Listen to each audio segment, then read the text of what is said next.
शुरू से शुरू करते हैं। एक सपना होता है कि हमारे बिहार में कि कलेक्टर बने, जज बने, डॉक्टर बने।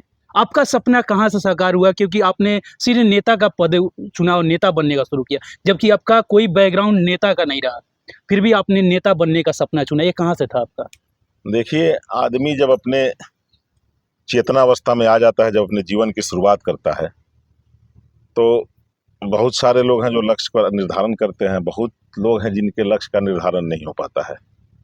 हम लोगों ने एक लक्ष्य का निर्धारण किया है कि हमको एक अच्छा आदमी बनना चाहिए समाज में, एक अच्छे नागरिक का दायित्व का निर्वहन करना चाहिए। और उस नाते हम लोगों ने अपना काम शुरू किया, अपना पढ़ाई-लिखाई शुरू किया, शिक्षा-दीक्षा में रुचि रही।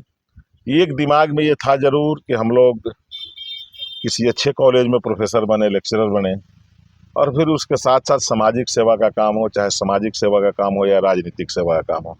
लेकिन हम लोगों का जो समय आया, जब ऐसा बनने का समय आया, उस समय जो यहाँ का परिवेश था, खासकर बिहार का जो परिवेश था और जो स्थिति थी बिहार का, उसमें हम लोग सर्वाइव नहीं कर पाए।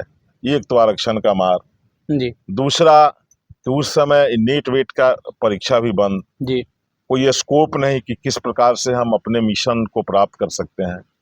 और जब ये मिशन लगा कि ये मिशन सफल नहीं होगा, तो जो अपना एक मिशन था कि हमको सामाजिक राजनीतिक काम करना है और जिस काम में रुचि आदमी का शुरू से था, बचपन से था, जब चेतनावस्था में आदमी आया उस समय से था, तो उसी काम को आदमी आगे बढ़ाता गया और उसी काम के तहत ये राजनीति में तो आदमी पहले से था। जो भारतीय जनता पार्टी का राजनीति हम करते हैं, उसका जो अनुषांगिक क्षेत्र सब है, विद्यार्थी परिषद में हम लोग शुरू से थे और उसी में हम लोग आगे बढ़ते चले गए, उसी में संभावना तलाश करते चले गए। समय आया, उसमें अवसर भी प्राप्त हुआ।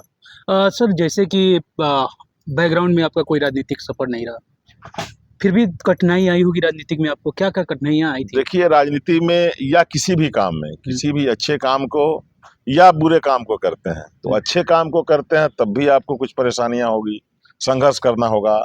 बुरा काम करते हैं तो उसमें ज़्यादा परेशानी होगी, उसमें और ज़्यादा संघर्ष करना पड़ेगा।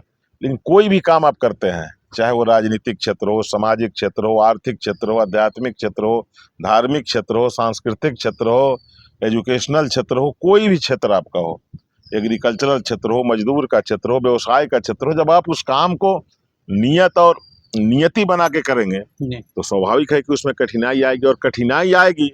आपका मिशन और उद्देश्य अगर सही है, आपका एम ठीक है, लक्ष्य प्राप्त करने का अगर आपका उद्देश्य है, तो निश्चित रूप से आपको सफलता भी मिलेगी।